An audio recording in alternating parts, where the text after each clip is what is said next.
"You're not wearing a tie."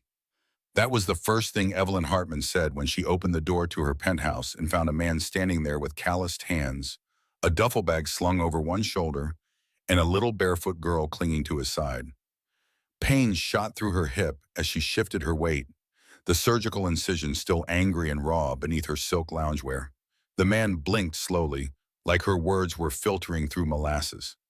"No, ma'am," he replied, voice low, calm, unmistakably Southern.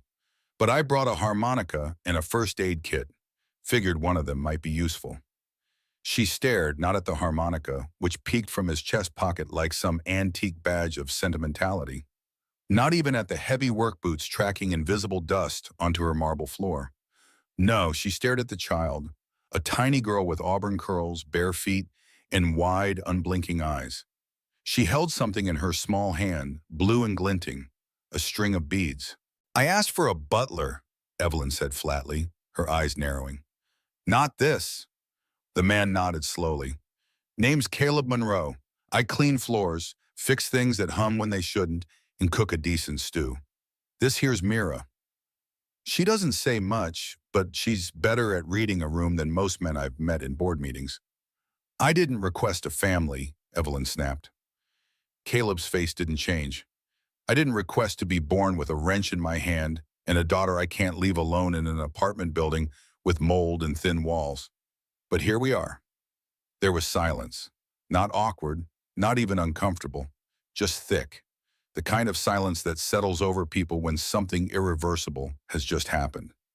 Evelyn Hartman, CEO of Hartman Capital, known across the eastern seaboard as the woman who never blinks, blinked once. "Why are you even here?" she asked, arms folding tighter across her linen blouse. "You checked the urgent care box when submitting the request to the staffing agency," Caleb replied. "Penthouse recovery, post-op, no elevator access to staff floor, 24-hour assistance. You wanted a butler. The agency sent a human." He gently nudged Mira forward. The little girl extended the string of blue beads in her hand. She didn't smile, didn't speak, just lifted her offering like a tiny oracle. "What is this?" Evelyn asked, not reaching for it. "She calls them mood beads," Caleb said. "Color tells you how she's feeling. Blue means she's calm, safe." "I didn't ask how she feels." "No, ma'am, but she noticed how you feel." That landed differently. Evelyn's breath caught, barely. Her hip throbbed in the brace beneath her slacks. Her spine screamed from standing longer than the doctor recommended. The pain meds had worn off hours ago, but she hadn't wanted to seem weak when the agency sent their elite domestic candidate. Instead, they sent this man with sun-creased eyes and a child who spoke in color-coded crafts. She wanted to slam the door, call the agency, demand someone who wore cufflinks and used words like "madame" and "tenez." Someone who didn't look like he'd spent the morning fixing a boiler in the Bronx and the afternoon changing his daughter's clothes in a truck stop restroom. Instead, she stepped aside. "2 weeks," she said, not looking at either of them. "I need help until I'm mobile. You sleep in the back room, no clutter, no music, no children in the common areas." She didn't wait for agreement.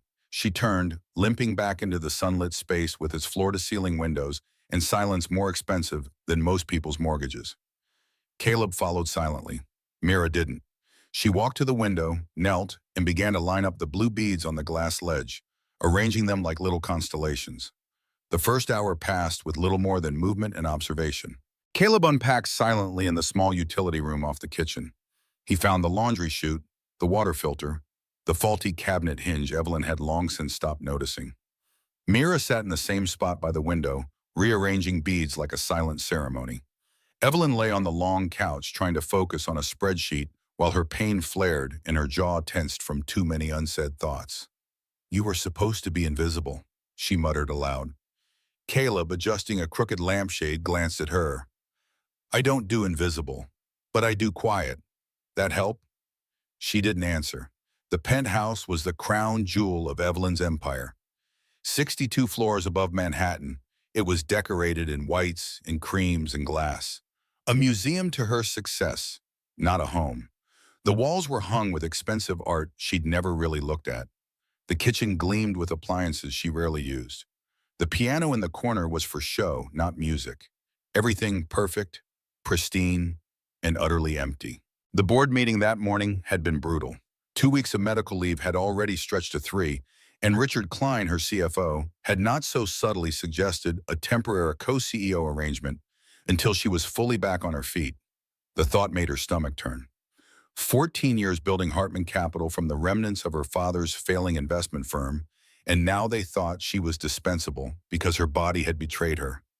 "I'll be back in the office next week," she told him over video conference, her voice steady despite the pain radiating from her hip. The surgeon recommended 6 weeks minimum recovery, Richard had reminded her, his concern transparent as cellophane. "We're just thinking of your health, Evelyn."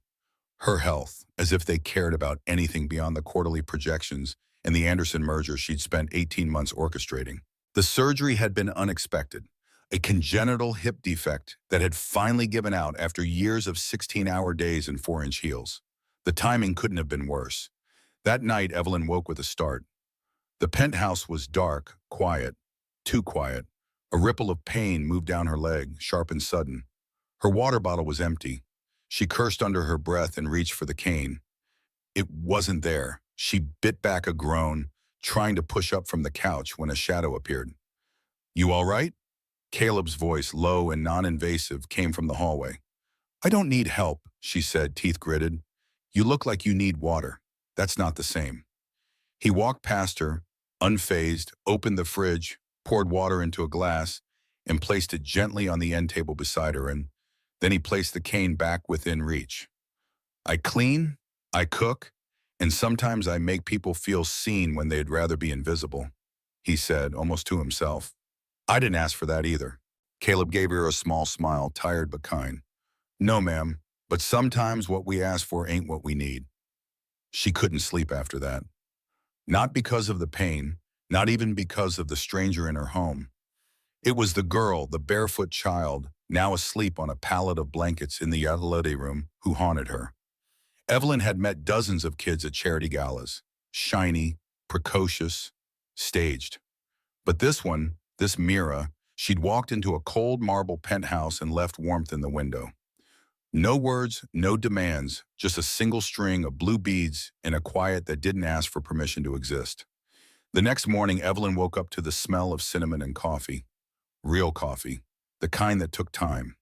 She shuffled toward the kitchen and found Caleb humming lowly under his breath, spatula in one hand, harmonica peeking from his pocket. He looked like a man who'd spent his life in kitchens that smelled like family and sorrow and maybe one too many breakfasts for dinner. On the counter sat a plate of toast, eggs, and sliced apple with peanut butter. A presentation so humble it could have been insulting. Instead, it felt safe.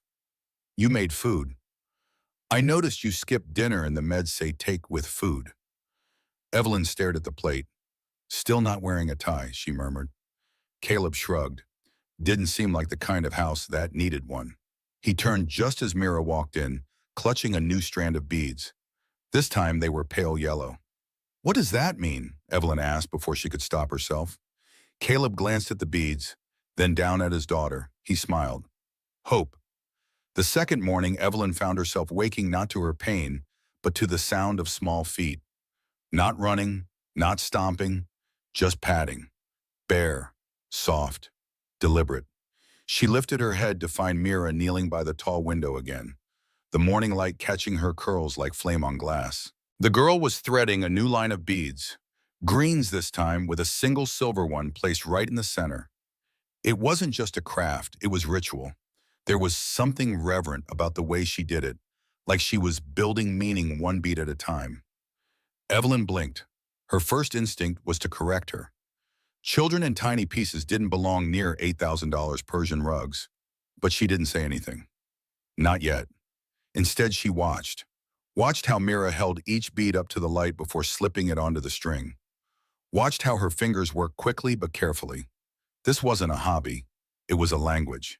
And Evelyn Hartman, fluent in 6 financial dialects, in the brutal grammar of corporate power, realized she didn't speak this one at all. She cleared her throat gently. Mira didn't look up. "You always do that in the morning?" Evelyn asked, keeping her tone as neutral as possible. No answer. Caleb's voice drifted in from the kitchen. "She makes one every day, sometimes 2. Each strand is different. Colors mean feelings. Silver in the middle means she's trying to hold it together. Evelyn turned her head, surprised he'd heard her from that far. He was rinsing a frying pan, the sleeves of his threadbare flannel rolled up. His arms looked strong, not gym strong, but built through decades of carrying too much strong. And she doesn't talk? Not with words, Caleb said simply. But she listens more than most people who never stop talking. She's 6. He nodded. Was she born that way? There was a pause, the kind that stretches just long enough to hint that you've stepped onto ground not yet earned. Some things changed after her mom passed, Caleb said, eyes still on the sink. Others were always there, just quiet like her. Evelyn looked back at Mira.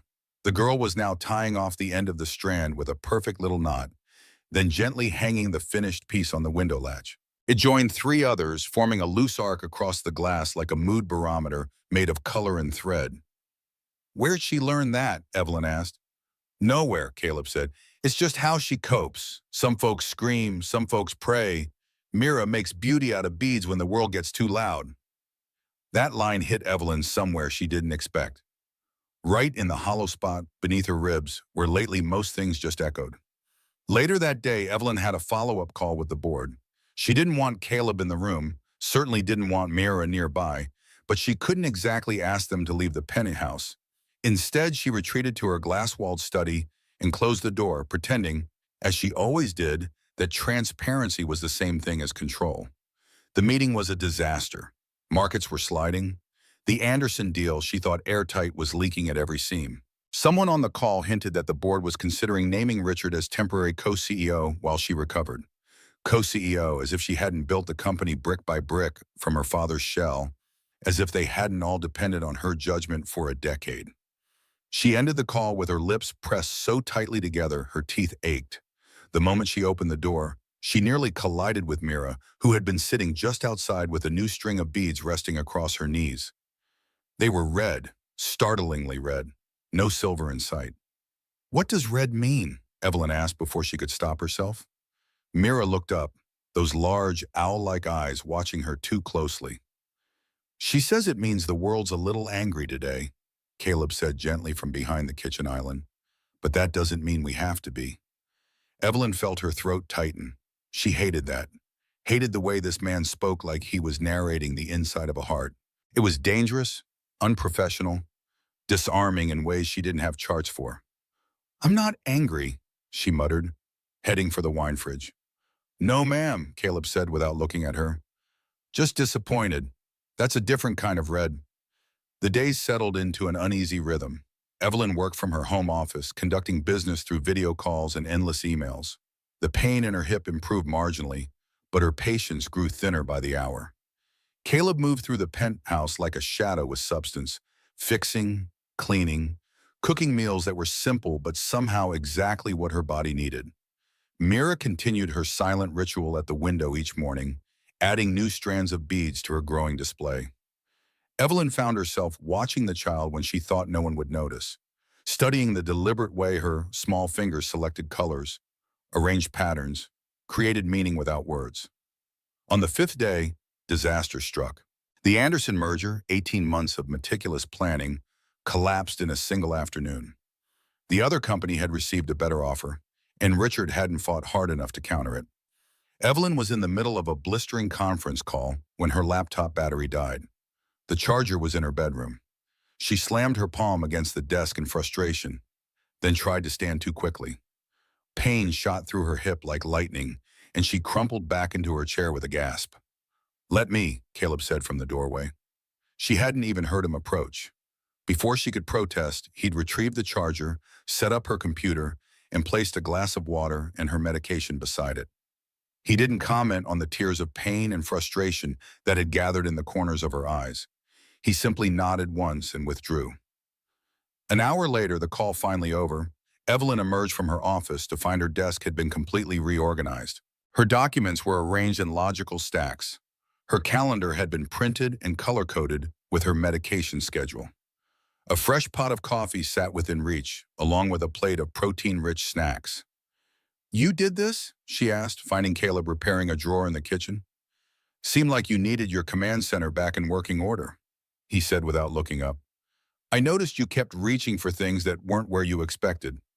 Waste energy you don't have right now. How did you know how to organize financial documents? He paused then, meeting her eyes. I can read, Miss Hartman, and I've run maintenance for enough office buildings to know how paperwork flows. Numbers going up is good, numbers going down is bad, the rest is just details. She almost smiled, almost. Thank you, she said stiffly. He nodded and returned to his work. That evening, when she passed by the window where the beads hung, she was surprised to see a new strand, this one orange and gold, with tiny knots spaced evenly throughout. What does this one mean? She asked Mira, who was sitting cross-legged nearby, working on yet another creation. The girl didn't answer, but she looked up at Evelyn with those wide, searching eyes. Orange means change, Caleb said from across the room. The knots are for obstacles. She thinks something's shifting, but it won't be easy. Evelyn stared at the beads, then at Mira, wondering how a silent child could read situations with such unnerving accuracy. How long has she been making these? She asked Caleb later when Mira had gone to bed. He was sitting at the kitchen table, his large hands incongruously gentle, as he repaired the clasp on Evelyn's watch, another task she hadn't asked for but somehow needed done. Started about 3 months after Sarah passed, he said quietly. Her therapist gave her a box of beads to help with fine motor skills, but Mira started assigning meanings to the colors, created her own language when words failed her. Sarah was your wife? He nodded, eyes still on the delicate watch mechanism. 3 years ago, car accident. Mira was in the back seat. She wasn't hurt, physically at least, but she hasn't spoken more than a handful of words since. Evelyn absorbed this, feeling the weight of it settle somewhere beneath her breastbone. I'm sorry, she said, and meant it. Caleb looked up then, his eyes meeting hers. Life breaks things, Miss Hartman. Some get fixed, some just learn to work differently. You can call me Evelyn, she said unexpectedly. Ms. Hartman makes me feel like I'm in a board meeting. Aren't you always in some way? He asked, a slight curve to his mouth that wasn't quite a smile.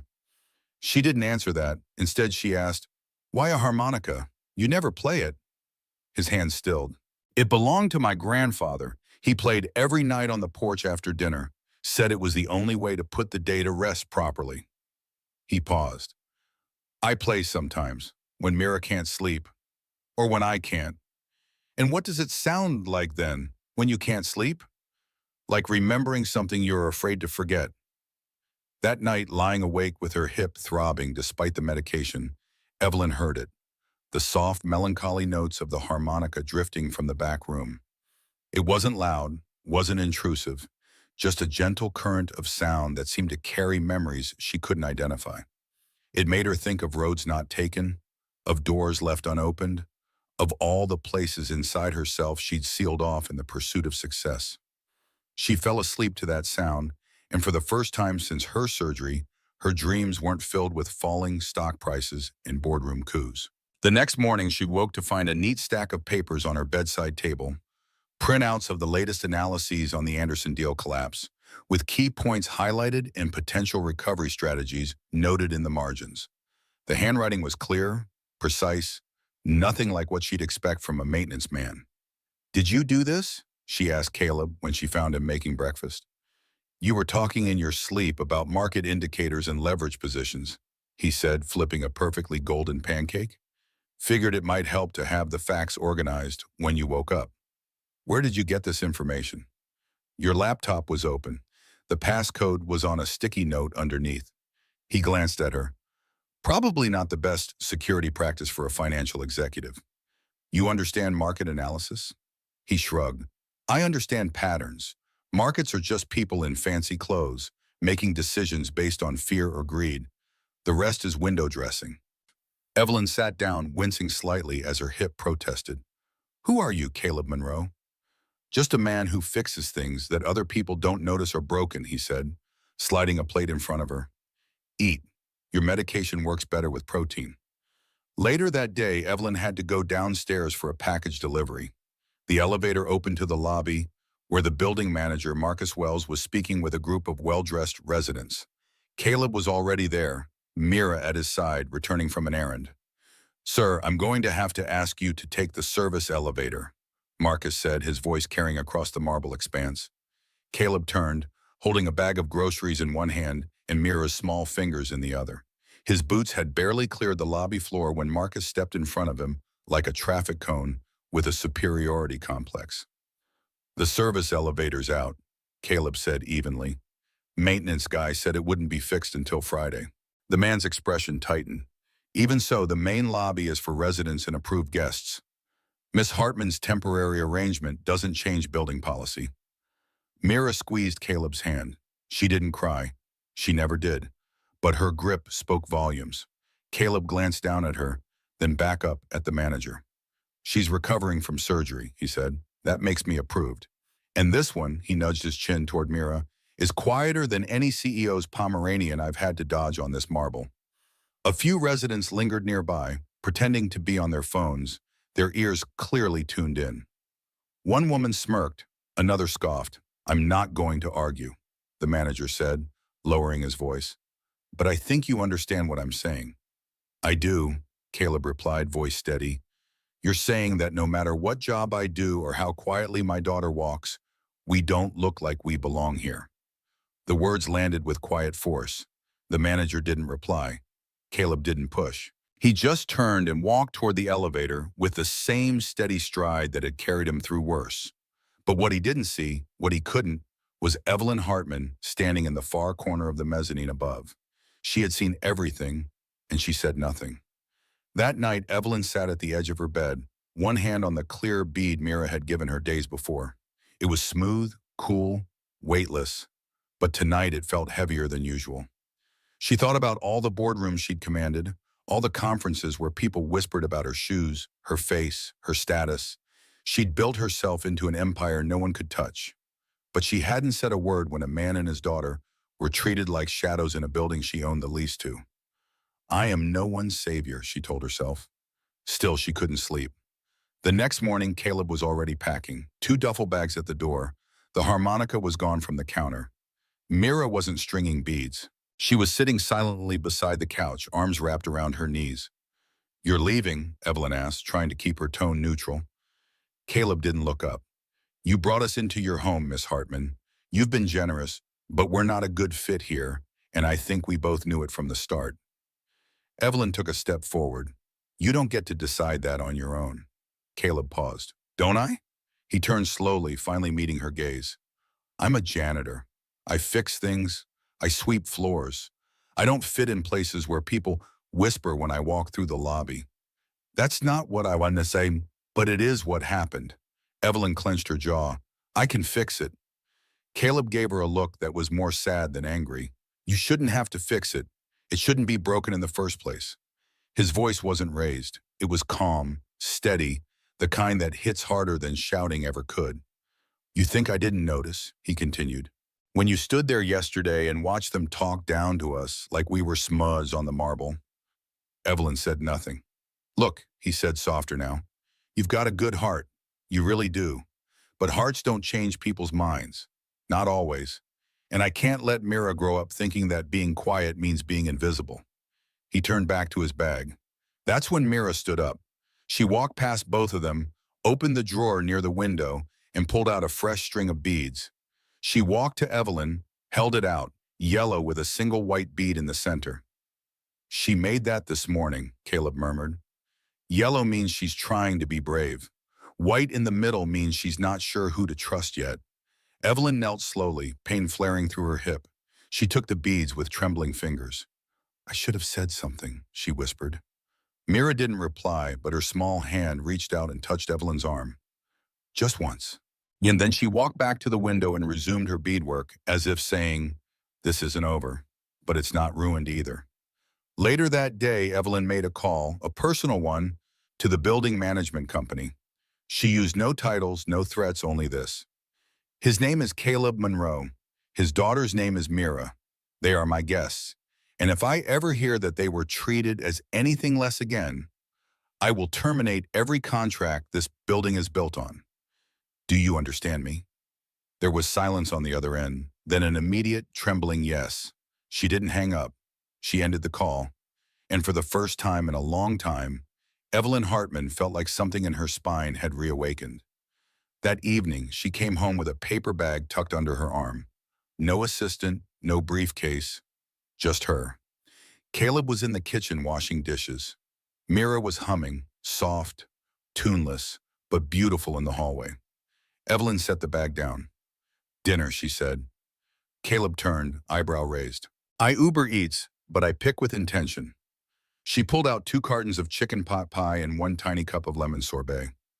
"Comfort food," she added. "Apparently I'm trying that." Caleb chuckled once. "You didn't have to." "I didn't," she replied, "but I wanted to."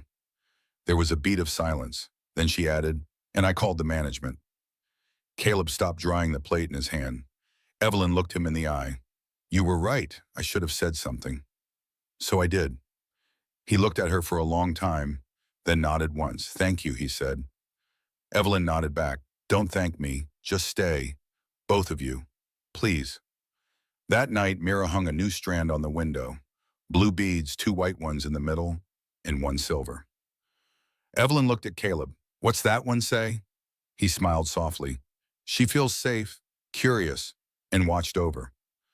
Evelyn looked back at the strand. Watched over. Maybe that was a new kind of music, one she hadn't learned how to play yet. But maybe, just maybe, she was learning. The next evening, after Mira had fallen asleep, Evelyn found Caleb sitting on the balcony, harmonica in hand, but not playing, just holding it, turning it over in his fingers like a worry stone. "That looked like a conversation earlier," she said, easing herself into the chair beside him, her hips still protesting but less fiercely now. "Between you and the harmonica." He glanced at her, a slight smile touching his mouth. "Sometimes it talks back." "What does it say?" "That some roads take longer than others, that some songs need to wait for the right moment." Evelyn nodded, looking out over the city lights. "I never thanked you," she said quietly. "For the Anderson analysis. It helped. We managed to salvage part of the deal. You would have figured it out. Eventually, but time matters in business." "Time matters everywhere," he said, just differently. They sat in companionable silence for a few minutes, the city breathing beneath them. "Why did you become a janitor?" she asked finally. "You clearly have other skills." Caleb was quiet for so long, she thought he might not answer. "Then, after Sarah died, I couldn't think straight for months, couldn't focus on anything complex. But I could fix things, clean things, make order out of chaos in simple ways. The work was reliable, physical. It made sense when nothing else did." "And before?" He looked down at his hands. "I managed building systems for a commercial real estate firm, kept everything running, good at seeing how all the parts work together." He gave a small, self-deprecating smile. "Not quite a CEO, but I kept the lights on and the elevators moving." "That's more essential than what most CEOs do," Evelyn said. "We just move money around and call it strategy." That earned a genuine laugh from him, short but real. "Don't sell yourself short. Moving money right keeps a lot of people employed." "Including janitors?" "Especially janitors. We're the last ones anyone notices until everything stops working." Evelyn studied him in the half-light, this man who spoke of cleaning floors with the same dignity someone else might discuss closing million-dollar deals, who carried both grief and purpose in the same steady hands, who looked at his barefoot, silent daughter like she was the answer to a question the world had forgotten to ask. "I think I misjudged you, Caleb Monroe," she said softly. "Most people do," he replied without bitterness. "It's easier to see the mob than the person doing it." "I'm trying to see better now." He turned the harmonica over once more, then lifted it to his lips. The melody that emerged was gentle, questioning, like a conversation just beginning. It drifted out over the balcony, mingling with the city sounds below, not fighting them, just adding another layer to the complex symphony of life continuing despite everything. Evelyn closed her eyes and listened, really listened, perhaps for the first time in years. And somewhere in that melody, in the space between the notes, she felt something unfamiliar and yet achingly recognizable, the feeling of walls beginning to crumble, of defenses no longer needed, of a heart remembering its own rhythm. When Caleb finished playing, he looked over at her. 2 weeks, he said, echoing her initial timeline. "That's what you said when we arrived." Is that still what you want? She asked, surprised by how much the answer suddenly mattered. He considered this, looking out at the skyline. I think, he said slowly, that Mira would miss this window. And these beads have stories that aren't finished yet. Evelyn nodded, understanding what he wasn't quite saying. Then stay until the stories are told, she said, however long that takes. And in the apartment behind them, on the windowsill where moonlight pooled like silver, Mira's beads caught the light. Colorful constellations mapping a future none of them had planned, but all of them somehow needed. The morning sunlight streamed through the floor-to-ceiling windows of Evelyn's penthouse, casting long shadows across the polished floors. 3 weeks had passed since Caleb and Mira had first arrived on her doorstep, 1 week beyond the original timeline, yet somehow it felt both longer and shorter than that. Evelyn stood at the edge of her living room, leaning on her cane more heavily than she wanted to admit. Her physical therapist had just left, and the session had not gone well. Dr. Mitchell's words still echoed in her ears. The hip isn't healing as quickly as we'd hoped, Ms. Hartman. If you don't commit fully to the recovery protocol, you risk permanent mobility issues. No shortcuts here, your body won't be intimidated into healing faster. She grimaced, shifting her weight to ease the persistent ache. Through the glass wall of her home office, she could see her laptop screen flashing with the incoming messages. The Anderson deal salvage operation was in full swing, and now this new complication. Westridge Financial making aggressive moves that looked suspiciously like the opening gambit of a hostile takeover. The timing couldn't have been worse. You're standing wrong. The voice startled her. Mira sat cross-legged on the floor nearby, a pile of colored beads arranged in neat rows before her. The girl didn't look up, just continued sorting blues from greens with methodical precision. I'm sorry, Evelyn said, unsure if she'd imagined the words. She means your posture, Caleb said, emerging from the kitchen with a steaming mug. You're compensating for the pain by leaning left. Creates more problems down the road. He set the mug on the side table. Ginger tea, good for inflammation. Evelyn frowned but adjusted her stance slightly. The pain eased a fraction. How did she know that? Same way she knows a lot of things, Caleb replied with a small shrug. She watches, notices patterns. Evelyn studied the child for a moment. In the weeks since their arrival, Mira had transformed a section of the window ledge into a kind of bead gallery. Dozens of different strands hanging like colorful wind chimes, each one representing a day, a mood, a silent observation of the world around her. The doctor says I'm not progressing fast enough, Evelyn admitted, surprising herself with the confession. Bodies have their own timetables, Caleb said, kneeling to help Mira with a tangle in her string. Can't rush healing any more than you can rush grief. I don't have time for either, Evelyn muttered, reaching for her phone as it buzzed with another notification. Caleb's hand stilled for a moment. That's the problem, isn't it? Thinking time is something you control. Before she could formulate a suitably cutting response, he stood and walked to the corner of the room where the grand piano sat untouched, a glorified display piece she'd purchased because the interior designer had insisted it completed the space. He ran a finger along its polished surface, leaving no mark. When's the last time anyone played this? Never, she said. I don't play. Shame, he said. Beautiful instrument to leave silent. Mira had risen from her spot and followed her father. She reached up, her small fingers barely reaching the keys, and pressed one single note. The sound rang out, pure and clean, hanging in the air between them. Evelyn felt something twist in her chest. I never had time for lessons. Caleb glanced at her, something unreadable in his expression. There's that word again. Time.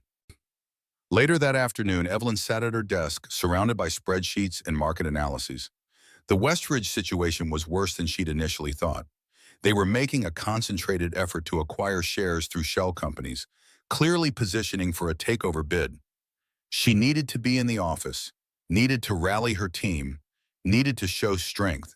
Instead, she was trapped in this gilded cage, her body betraying her at the worst possible moment. She reached for her pain medication, then hesitated. The pills made her thoughts fuzzy, and she couldn't afford that right now. She pushed them aside and tried to focus on the screen before her, but the numbers blurred as pain radiated from her hip. A soft knock at the door made her look up. Caleb stood there, harmonica in hand. Lesson 1, he said simply. What? Harmonica, lesson 1. He held up the instrument. You look like you could use a break. I don't have time for music lessons, she said, gesturing at her laptop. 20 minutes. The markets will still be there. She wanted to refuse, to remind him of his place, to reestablish the boundaries that seemed to blur more each day. Instead, she found herself saving her work and closing the laptop. 20 minutes, she agreed, rising carefully from her chair. They sat in the living room, the late afternoon sun casting golden light across the floors. Caleb handed her the harmonica, not his own treasured one, but a new one, still in its box. Got this yesterday, he said. Figured you wouldn't want to share mouthpieces. The fact that he'd thought of this, had purchased something specifically for her, created a strange feeling she couldn't quite name. Rule number 1, he said, his voice gentle but firm. You don't force it, you breathe through it. That sounds very zen, she said dryly. He chuckled. It's not, it's just truth. If you try to make the note happen, it breaks. But if you let it come through you, it sings. Evelyn nodded slowly, turning the harmonica toward her lips like it was something sacred. She blew gently. The sound that emerged was squeaky, like a duck stepped on a whistle. Caleb bit the inside of his cheek. Evelyn's eyes narrowed. If you laugh, I walk. He held up both hands. I'm not laughing. That was just the harmonica adjusting to your CEO energy. From the corner, Mira giggled, a real delighted sound. Evelyn blinked, then found herself grinning despite herself. Well, she said, I guess we both have to adjust. The lesson continued gently, imperfectly. Caleb showed her where to hold her hands, how to purse her lips, how to listen instead of just blow. His fingers brushed hers occasionally, not intentionally, but every time they did, something in Evelyn's chest seemed to loosen, like a string tuned too tight finally slipping into harmony. After 20 minutes, she managed something close to a scale. It was clumsy, breathless, unapologetically human. She looked up. That was awful. Caleb shook his head. That was you. She blinked, not understanding. You didn't copy me. You didn't try to sound like anyone else. You just played what you could. That's braver than good. Evelyn looked down at the instrument again. I've spent my whole life trying to be good. And she met his eyes. It's exhausting. He nodded. Try honest instead. That night, after Mira had gone to bed, Evelyn found Caleb in the kitchen, a stack of books on the table beside him. She'd been so absorbed in her work she hadn't noticed him reading before. The titles surprised her: economics textbooks, market analysis primers, even a dog-eared copy of Value Investing by Benjamin Graham. Light reading, she asked, pouring herself a glass of water. He glanced up. Community college, night classes mostly. Been working on a business degree, one course at a time. He closed the book he'd been studying. Slow way to do it, but it sticks better. Why business? Started as a way to understand building management better. Became something more. He shrugged. I like systems, how parts fit together. Business is just another kind of mechanism. Money in, value out, if you do it right. Evelyn leaned against the counter, studying him with new eyes. How many credits do you have? 68, about halfway there. She tried to imagine it. This man working maintenance all day while raising a child alone, then studying economics equations by night. The effort it would take, the determination. Why didn't you tell me? You didn't ask, he said simply. And it didn't seem relevant to fixing your cabinet hinges. It's relevant to who you are. He looked at her then, really looked at her, his eyes steady. Said, people are more than their credentials, Evelyn. Something I thought you might be learning. The next morning, Evelyn's phone rang early. Richard Klein, with news she'd been dreading. The board had called an emergency meeting for that afternoon, at her penthouse. They want to see how you're recovering, Richard explained, his concerns sounding rehearsed, and discuss the West Ridge situation in person. My home is not a conference room, Richard, she said tightly. The board feels it would be more considerate of your condition. My condition, she repeated flatly. Fine. 2 o'clock. She hung up and leaned heavily on her cane, mind racing. The penthouse was immaculate as always, but there was the matter of Caleb and Mira. What would the board think of her unorthodox living arrangement? A CEO of her stature with a maintenance man and his child in residence? The rumors would start immediately. She found Caleb in the living room, helping Mira with a new bead creation. "The board is coming here this afternoon," she said without preamble. "For a meeting." He nodded, processing this. "We'll make ourselves scarce." "That's not," she began, then stopped. Wasn't that exactly what she wanted? To hide them away, as if they were something shameful? "No," she said firmly. "This is your home too, for now. I'm not going to hide you like some secret." Something flickered in his eyes, surprise, perhaps, or respect. "Your call," he said, "but we can stay out of the way. Mira and I can use the back rooms." "Thank you," she said, "but you don't need to disappear completely. Just be yourselves." He raised an eyebrow at that. "Careful what you wish for," he said with the ghost of a smile. "Myself involves flannel and work boots." The board arrived precisely at 2, filing into her living room with the practiced efficiency of people accustomed to commanding spaces. Richard led the way, followed by 5 other members, all men in bespoke suits, all carrying matching leather portfolios, all wearing expressions of carefully calibrated concern. "Evelyn," Richard said, stepping forward to air kiss her cheek. "You're looking rested." She smiled tightly. "Amazing what major surgery will do for one's complexion. Please sit." They arranged themselves on her white leather couches, looking like ravens perched on snow. Caleb had set up coffee and water service before retreating with Mira to the kitchen, where they were quietly preparing dinner, visible but not intrusive. Richard's eyes flicked toward them, a question forming, but Evelyn spoke before he could ask. "Let's get to the point, gentlemen. Westridge is making a move, and you're worried I'm not in fighting shape to defend us." The oldest board member, Harrison Wells, cleared his throat. "We're concerned about your well-being, Evelyn. The company needs strong leadership during this crisis. And you don't think I can provide that from here?" "We think," Richard interjected smoothly, "that a temporary co-leadership arrangement would send a message of stability to the markets, just until you are fully recovered." "And who would you suggest for this arrangement?" she asked, though she already knew the answer. "I would be willing to step in," Richard said, his modesty as false as his concern, "purely as a stopgap measure." From the kitchen came the quiet sounds of chopping, the gentle hum of domesticity. Evelyn was acutely aware of Caleb's presence, of the contrast between these polished executives and the man in flannel who had, in 3 weeks, shown more genuine humanity than she'd experienced in years of boardroom battles. "Gentlemen," she said, leaning forward slightly, "I built Hartman Capital from the ruins of my father's firm. I've guided us through 3 market crashes and doubled our portfolio value in the last 5 years. I've done this while dealing with everything from sexist investors to my own divorce. A hip replacement may slow my walk, but it doesn't affect my mind or my resolve." She reached for the folder on the coffee table, wincing slightly as pain shot through her side. Before she could push through it, a glass of water and her medication appeared at her elbow. Caleb had moved silently across the room, anticipating her need. "Thank you," she said, meeting his eyes briefly before turning back to the board. "I've prepared a complete response strategy to Westridge's moves. Their acquisition pattern suggests they're targeting our tech portfolio, not our core business. We can use that against them."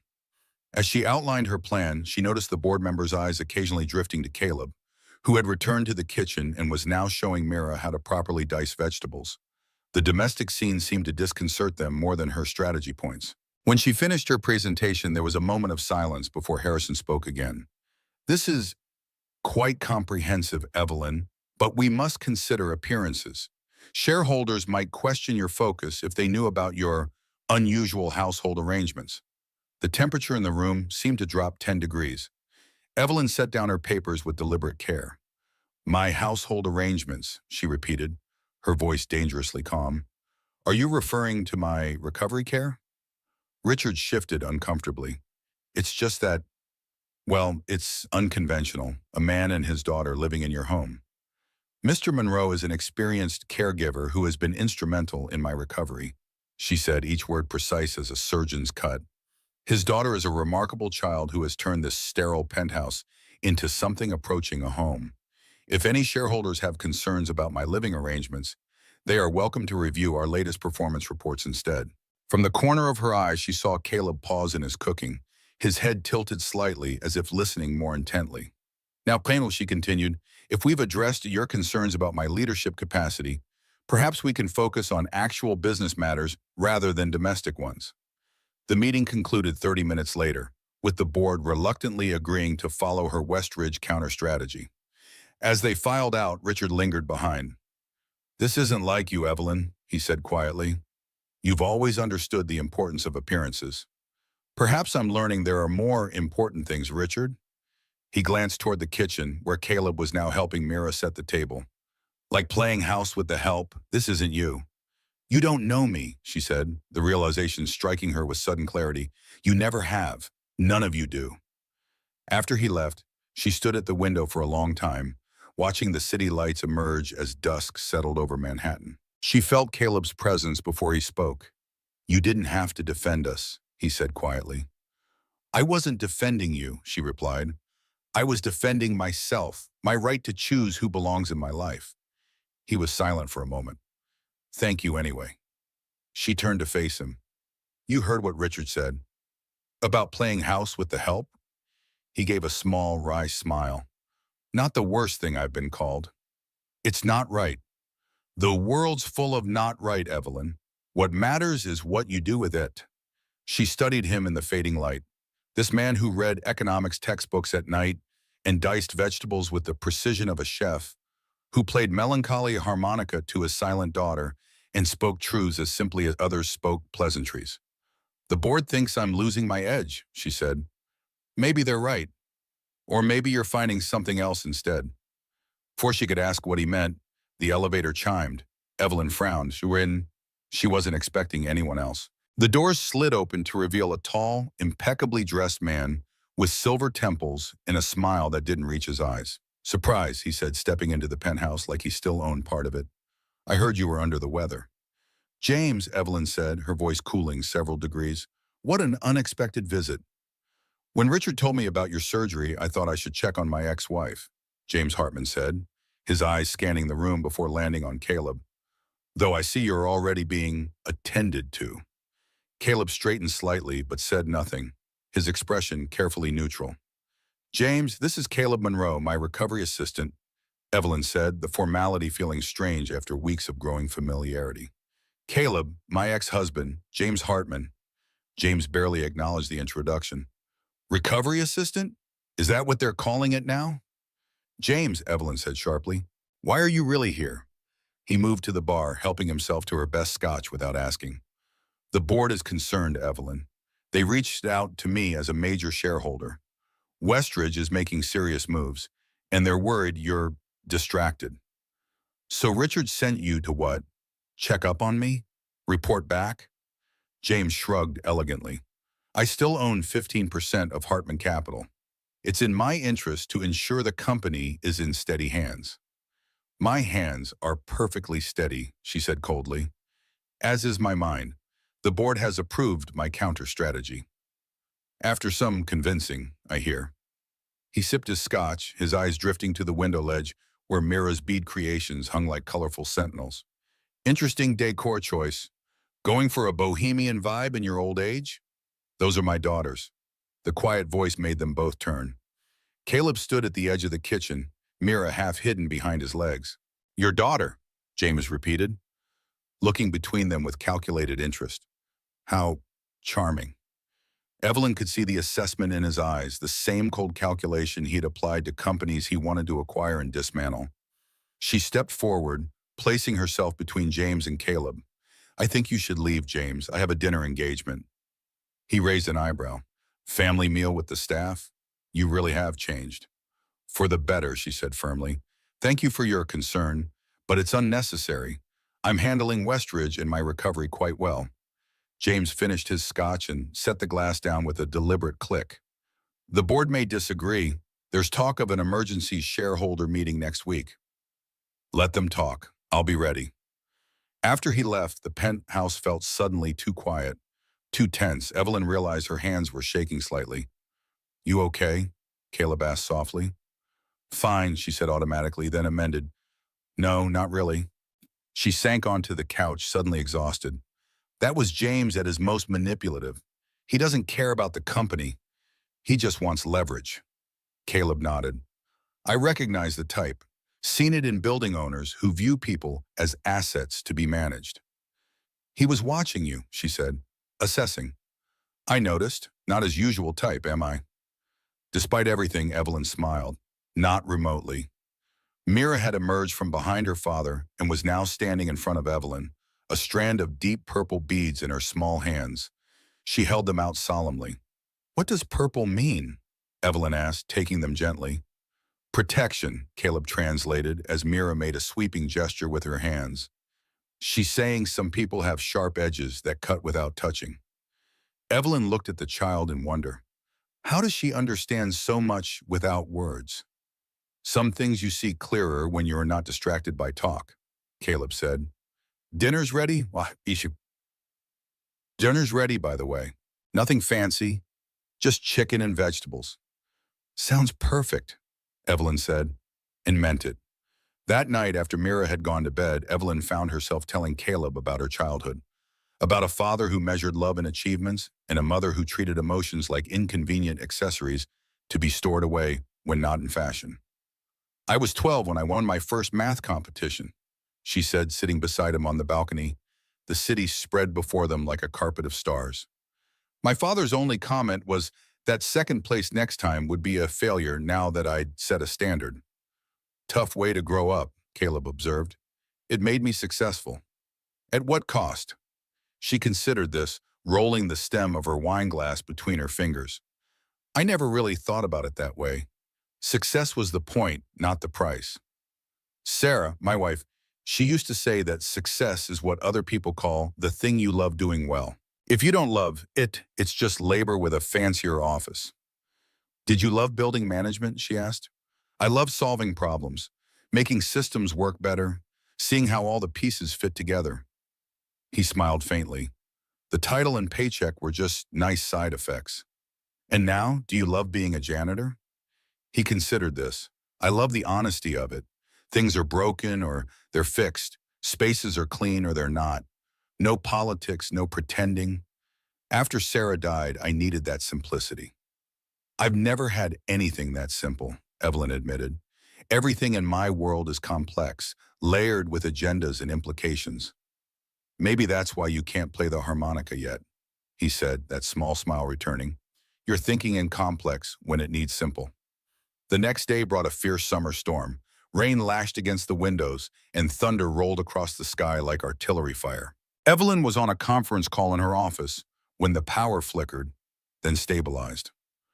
A moment later, she heard it, a sharp, panicked breathing from the living room.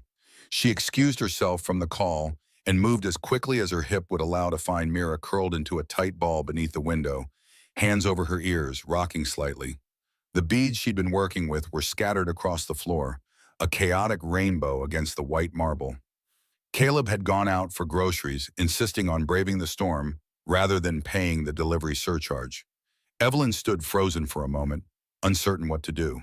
Another crack of thunder made Mira whimper, the sound so unexpected from the usually silent child that it broke Evelyn's paralysis. She lowered herself carefully to the floor beside Mira, ignoring the protest from her hip. Hey, she said softly, it's just noise. It can't hurt you. Mira didn't respond, just rocked faster, her breathing shallow and rapid. Evelyn recalled something Caleb had done when Mira seemed overwhelmed by a loud delivery truck. He'd placed his hand gently on her back, providing steady pressure. Cautiously, Evelyn did the same, laying her palm against Mira's small, shaking shoulders. Breathe with me, she said, making her own breathing deliberately slow and deep. Like this. Thunder crashed again, and Mira flinched violently. Without thinking, Evelyn began to hum. Not a real song, just a gentle, continuous sound. She remembered Caleb saying once that Mira responded to vibrations sometimes better than words. Gradually, the child's breathing slowed. Her rocking became less frantic. When the next thunderclap came, she still tensed, but didn't retreat further into herself. Evelyn continued humming, her hand making slow circles on Mira's back. She began gathering the scattered beads with her free hand, collecting them in a small pile within Mira's reach. Let's count them, she suggested softly. See how many blues you have? Slowly, hesitantly, Mira uncurled enough to reach for a bead. Together they sorted colors as the storm raged outside, blues in one pile, greens in another, reds and yellows and purples each in their place. By the time they finished, Mira's breathing had normalized, and she was leaning slightly against Evelyn's side. That was how Caleb found them when he returned, soaked from the rain, sitting on the floor surrounded by neat piles of colored beads, Evelyn still humming softly, Mira calm beside her. He stood in the doorway, grocery bags dripping onto the marble, something unreadable in his expression. Storm scared her, Evelyn explained unnecessarily. We've been sorting beads. Caleb nodded slowly. You did good, he said, his voice rougher than usual. That's exactly right. The counting helps ground her. I just thought about what you might do, Evelyn said, suddenly self-conscious. He set the groceries down and came to kneel beside them. Sarah used to do the same thing. Count things, sort colors. It was their special language before he stopped, swallowed, before everything changed. Mira looked up at her father, then reached for his hand, placing a single clear bead in his palm. Then she took Evelyn's hand and gave her one too. What does clear mean? Evelyn asked softly. Understanding, Caleb said, his eyes meeting hers over his daughter's head. Seeing through to what matters. Later, after Mira had fallen asleep, Evelyn found Caleb at the kitchen table, a notebook open before him. She'd assumed he was studying again, but as she drew closer, she saw that the pages were filled with careful observations, dates, tints, color choices, behavior patterns, a detailed record of Mira's communication system. You document everything, she said, sitting across from him. He closed the notebook. Helps me understand her patterns. When she's making progress, when she's struggling. That's very methodical. He smiled faintly. Old habits. Before building management, I was in research. Child development studies at Columbia. Evelyn stared at him. You were a researcher? At Columbia? Research assistant, he clarified. Working on my master's. Studying nonverbal communication in children with trauma. His smile turned rueful. Life has a way of circling back, doesn't it? Why didn't you finish? Money, mostly. My scholarship ran out. Then I met Sarah, got the building management job, priorities shifted. He shrugged. No regrets. It gave me tools to help Mira now, when she needs it most. Evelyn tried to reconcile this new information with the man she'd first met, the one she'd dismissed as just a janitor with a harmonica. You continue to surprise me, Caleb Monroe. Good, he said simply. World needs more surprises that aren't disasters. The next morning, Evelyn had a video call scheduled with Westridge's largest investor. She'd been preparing for days, sharpening her arguments, gathering her data. 5 minutes before the call, her laptop crashed. When it rebooted, her presentation files were corrupted. No, no, no, she muttered, frantically trying to recover the documents. Not now. Caleb appeared in the doorway. Problem? Computer disaster, 5 minutes before a critical call, she said, not looking up from the screen. Unless you're secretly an IT specialist too, I don't think you can help. Not a specialist, he said, moving to her side. But I've fixed enough office systems to know a few tricks. May I? Desperate, she slid the laptop toward him. His fingers moved over the keyboard with surprising confidence, navigating recovery options she didn't know existed. There, he said, after a few minutes. Recovered most of it. The automatic backup was corrupted too, but I found the shadow copies. Shadow copies? Windows keeps them for recovery. Most people don't know how to access them. He straightened. It's not perfect, but it should get you through your call. She stared at him, then at the recovered files now open on her screen. You continue to be full of surprises. He smiled. Just practical experience. Learn a lot fixing things for people who can't afford to call in specialists. The call connected, and Evelyn found herself facing Bradley Westridge himself, rather than the investor she'd expected. She maintained her composure, but her mind raced, adjusting her strategy on the fly. Ms. Hartman, Westridge said, his smile predatory. I thought it was time we spoke directly. I understand you have been indisposed. Hardly, she replied coolly. I've been watching your acquisition pattern with great interest, Mr. Westridge. Rather transparent, don't you think? As they fenced verbally, Evelyn was acutely aware of Caleb's continued presence in the room. He had moved to the background but hadn't left. Normally, she would have been irritated by the audience, but somehow his steady presence felt supportive rather than intrusive. Midway through the call, as she was outlining why Westridge's strategy would ultimately fail, Mira wandered into view behind her. Before Evelyn could redirect her, the child appeared in the camera frame, her wide eyes studying Westridge's image on the screen.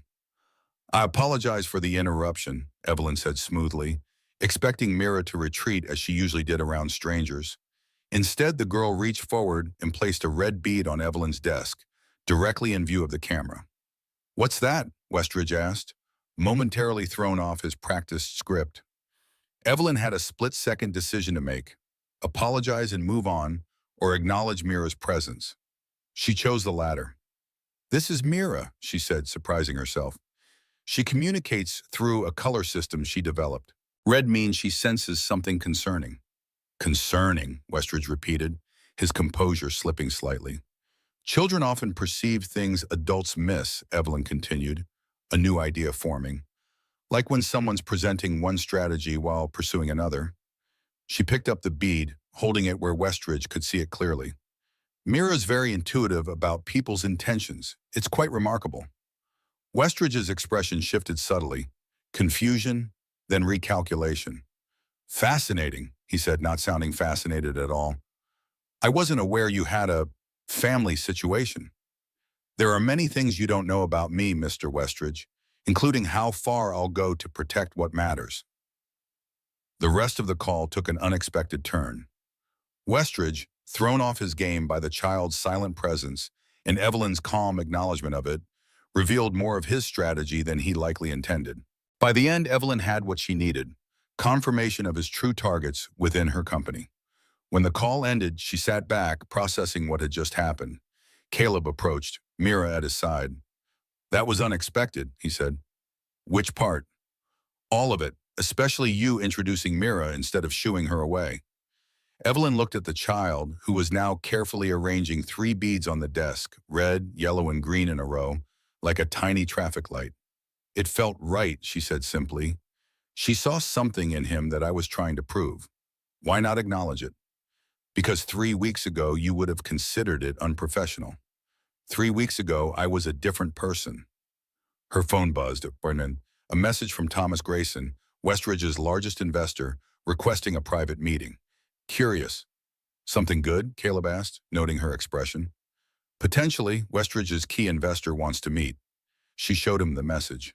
"He mentions having a personal interest in neurodivergent children's communication systems." Caleb's eyebrows rose. "Because of Mira?"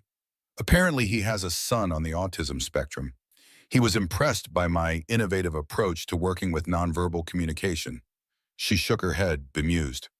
"All because I didn't hide her away. Sometimes the things we think make us vulnerable are actually our strength," Caleb said quietly. The meeting with Grayson the next day exceeded all expectations. Not only was he genuinely interested in Mira's bead system, asking thoughtful questions about how it had developed and evolved, but he was also concerned about Westridge's tactics. "Bradley doesn't understand value beyond spreadsheets," Grayson explained over coffee in Evelyn's living room. "He strips companies down to parts without seeing the ecosystem that made them thrive." But by the end of the meeting, Grayson had not only withdrawn his support for Westridge's takeover attempt, but had offered to increase his investment in Hartman Capital, with a specific interest in their tech innovation fund. "Your company values align more closely with my long-term vision," he told Evelyn. "And frankly, anyone who can recognize and honor different forms of communication the way you did with that little girl understands something about human potential that Westridge never will." After he left, Evelyn sat in stunned silence, processing what had just happened. A potential disaster had transformed into an unprecedented opportunity, all because Mira had wandered into a video frame at exactly the right moment. "Congratulations," Caleb said, bringing her a cup of tea. "That was quite a coup." "It wasn't strategy," she admitted. "It was luck. And Mira. Sometimes the best strategies leave room for the unexpected." He sat across from her. "You're looking at her medical notes, aren't you?" Evelyn started, surprised he'd noticed the folder partially hidden beneath her laptop. I was curious about her diagnosis, her communication patterns. And? And I think your doctors missed something. The pattern recognition, the color associations, the sensitivity to emotional states. Has anyone ever evaluated her for synesthesia? Caleb stilled. No, he said after a moment. They focused on the trauma aspects, the selective mutism, not the way she perceives the world. It might be worth exploring, Evelyn said carefully, not as a problem to fix, but as a different way of processing information. Potentially a gift, if understood properly. He studied her face as if searching for something. You've been researching this. I had time between hostile takeover maneuvers, she said with a small smile. Your notes are remarkably detailed. They helped me see patterns. Thank you, he said simply, for seeing her, really seeing her. That evening, as Evelyn worked through her physical therapy exercises with Caleb's help, she found herself telling him about her recovery frustrations. The doctor says I'm pushing too hard in some ways, not enough in others, she admitted, wincing as she completed a difficult stretch. Apparently, I approach physical healing the same way I approach business, demanding immediate results regardless of process. Sounds familiar, Caleb said, adjusting her position slightly to reduce strain. Body doesn't care about quarterly reports, though. So I'm learning. She paused, gathering courage for what she wanted to say next. I think I need more than physical therapy. I think I need something else. Like what? I don't know, something that heals the parts medicine can't reach. She felt foolish saying it aloud, but continued anyway.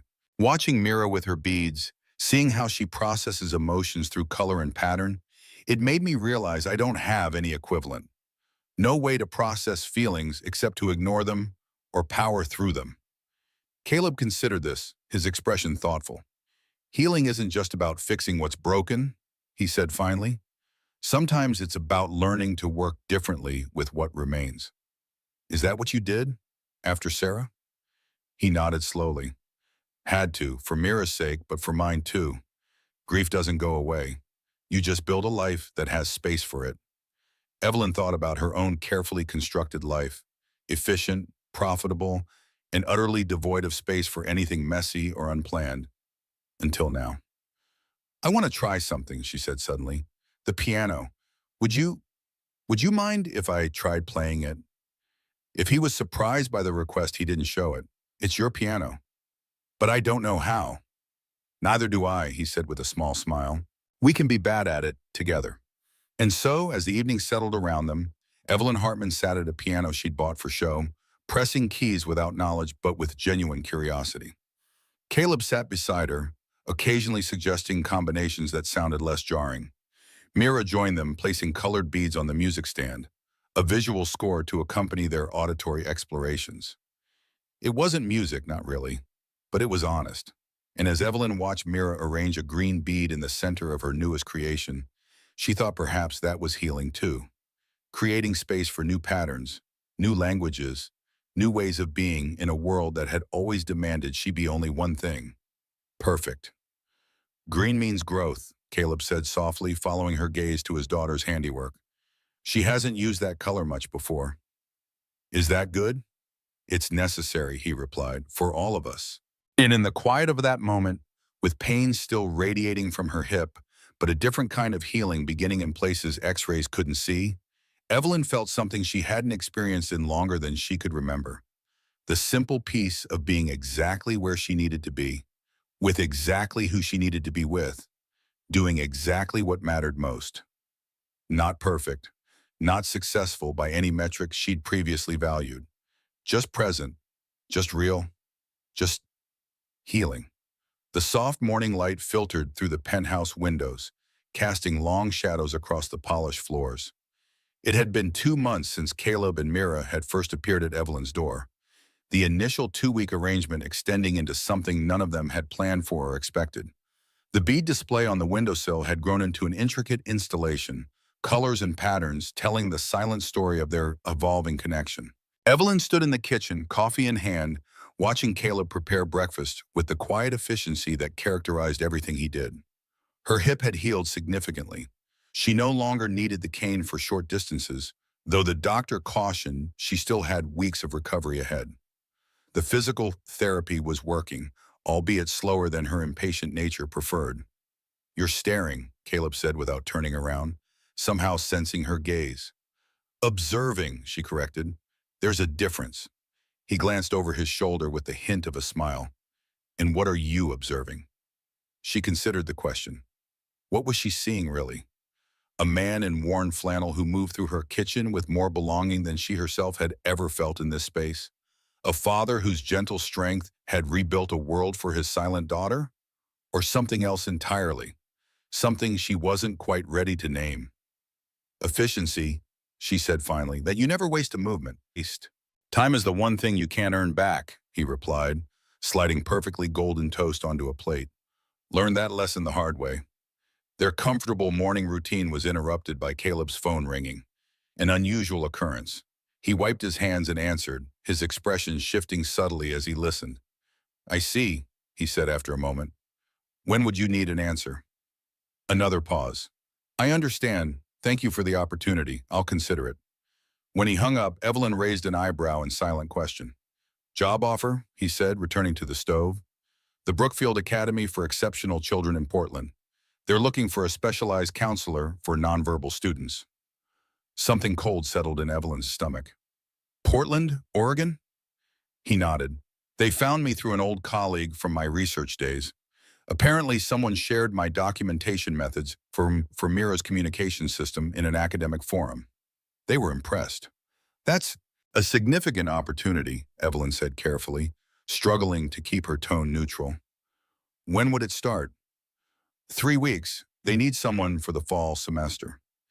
He glanced at Myra, who was arranging beads at the table, seemingly oblivious to the conversation. "It would be good for her. Specialized programs, other children with similar challenges. Professional resources I can't provide on my own." "Of course," Evelyn said, her coffee suddenly tasteless. "You should consider it seriously." Caleb studied her face. "It would mean leaving New York." "I'm aware of where Portland is located, Caleb." "Evelyn, no, it's fine," she cut him off, setting her mug down with more force than necessary. "Your arrangement here was always temporary. You should do what's best for Mira." She turned and walked to her office before he could respond, closing the door behind her. She leaned against it, breathing deeply to steady herself. Why was she reacting this way? She'd known from the beginning that they wouldn't stay forever, had expected, even wanted them to leave in those first difficult days. So why did the thought of their departure now feel like losing something essential? Her phone buzzed, a reminder about the charity gala that evening, the Neurodiversity Foundation's annual fundraiser, an event she'd committed 2 months ago, but had nearly forgotten. It would be her first public appearance since the surgery, a chance to demonstrate to the board and shareholders that she was fully capable of resuming her duties. Richard and the board would be watching closely, especially after the Westridge situation had resolved in her favor. She should attend alone. It would be simpler, more professional. The expected choice. When she emerged from her office an hour later, Caleb was cleaning up the breakfast dishes, his movements precise but somehow tense. "The Neurodiversity Foundation Gala is tonight," she said without preamble. "I'd like you and Mira to accompany me." He turned, surprise evident in his expression. "That's a high-profile event. You sure you want us there?" "Yes," she said firmly. "In fact, I think it's important that you both come." "Why?" The question was simple but loaded. Why indeed? Because she wanted to show the board she wasn't hiding her unorthodox household? Because she thought Mira might enjoy the music? Because she wasn't ready to start separating their lives when Portland loomed on the horizon? "Because," she said after a moment, "some things are better faced together." The ballroom of the Waldorf Astoria sparkled like a jewelry box someone had shaken open. Chandeliers dripped crystal. Waiters glided across the floor like chess pieces in tailored black. The smell of perfume and fresh-cut peonies hung thick in the air, and the sound of champagne flutes clinking mingled with low laughter and polished introductions. Evelyn moved through the crowd with practiced ease, nodding to board members, greeting investors, playing the role she'd perfected over years of similar events. Caleb walked a step behind her, uncomfortable but dignified in the suit she'd insisted on having delivered that afternoon. He'd protested, "I have a suit, Evelyn," but had relented when she pointed out that his 10-year-old funeral suit might not meet the gala's standards. Mira walked between them, her small hand firmly in her father's grasp. She wore a simple blue dress with a sash that matched the bead bracelet on her wrist, her auburn curls tamed into something approaching order. Her wide eyes took in everything, missing nothing. "Evelyn, you're looking marvelous." Richard Klein approached, air kissing her cheek. "The recovery must be going well." "Better every day," she replied smoothly. "Richard, you remember Caleb Monroe and his daughter Mira?" Richard's smile faltered slightly. "Of course. Your home assistants. I didn't realize they would be joining us tonight." "Mira has a particular interest in how people communicate differently," Evelyn said, placing a gentle hand on the child's shoulder. "I thought this event would be educational for her." Before Richard could respond, Thomas Grayson approached, his face lighting up when he spotted them. "Mr. Hartman? And you must be Mira," he said, kneeling to the child's eye level with natural ease. "My son Jason creates communication charts with colors too, though I don't think his are as sophisticated as your bead systems. Perhaps you could show him sometime." Mira studied him cautiously, then reached into the small purse Evelyn had given her and extracted a blue bead, offering it solemnly. "Blue means calm and safe," Evelyn explained, watching Richard's expression shift from dismissive to confused. "Mira's developed an entire language through color associations." "Fascinating," Grayson said, accepting the bead with appropriate gravity. "Jason would love to meet you. He's 13 now, but he didn't speak until he was 8. Different neurological wiring, not damage or delay, just a different way of processing the world." As they conversed, more guests drifted toward them, drawn by the unusual sight of Evelyn Hartman, known for her ruthless business acumen and solitary lifestyle, engaged in warm conversation about neurodivergent communication patterns, with a maintenance man and a silent child at her side. The evening progressed smoothly until the board chairman called for attention, announcing the formal start of the fundraising portion of the event. Evelyn was asked to join other major donors on the stage. "I'll be right back," she told Caleb. 5 minutes." Mira glanced up at her father, her fingers now twisted in the hem of her sleeve. Caleb looked down at her. 5 minutes, he repeated softly. She nodded once, and that was the mistake. 2 minutes into the speech, Mira dropped the beads, not on purpose. She had been clutching a string of soft blue ones, her version of armor, and they slipped. The strand hit the polished marble with a sound that might as well have been a gunshot in the silence between words. Beads scattered, dozens of them, rolling like frightened marbles across the floor under heels and designer shoes. Mira froze, not the kind of stillness that comes from embarrassment, the kind that comes from sensory collapse. Her hands went to her ears, her breath quickened. Her shoes, borrowed and too tight, had already been kicked off. Her bare feet curled against the cold floor as she dropped to her knees. A quiet gasp rippled across the room, then whispers. One voice said, "Is she okay?" Another, less kind, said, "Good Lord, who brings a child like that to an event like this?" And then came the one that made Caleb's jaw tighten. "Special kids don't belong in spaces like this. It's uncomfortable for everyone." Before Caleb could move, Evelyn was already there. She didn't hesitate, didn't flinch. She dropped to her knees right beside Mira, letting the chilled marble press against her healing hip. Without saying a word, she began picking up the beads one by one. And then she spoke, soft, calm, not for the room but for the girl beside her. "You dropped something beautiful," she said gently. "But it doesn't mean you broke it. Sometimes beautiful things need to fall apart, so we know how much they mattered." Mira's breathing hitched, but she looked at Evelyn, really looked. Caleb watched, stunned, as his daughter let Evelyn's hand rest gently over hers. No pulling away, no flinch. Evelyn lifted one of the beads to her lips, kissed it softly, then placed it back into Mira's palm. And then she turned to the room. "She's not broken," Evelyn said clearly, standing slowly, her voice unwavering. "She's overwhelmed. There's a difference." The room went silent. "You want to talk about discomfort?" Evelyn continued. "Then let's talk about how uncomfortable it must be to live in a world not built for you. To have to carry your calm around your wrist just to make it through a room like this." She turned slowly, scanning every face. This child has more courage in her silence than half the board has in a quarterly report. No one moved. No one dared to interrupt. Then Evelyn did something no one expected, least of all Caleb. She took off her heels right there in the middle of a multi-million-dollar fundraiser. She dropped them beside Mira and stood barefoot on the cold marble.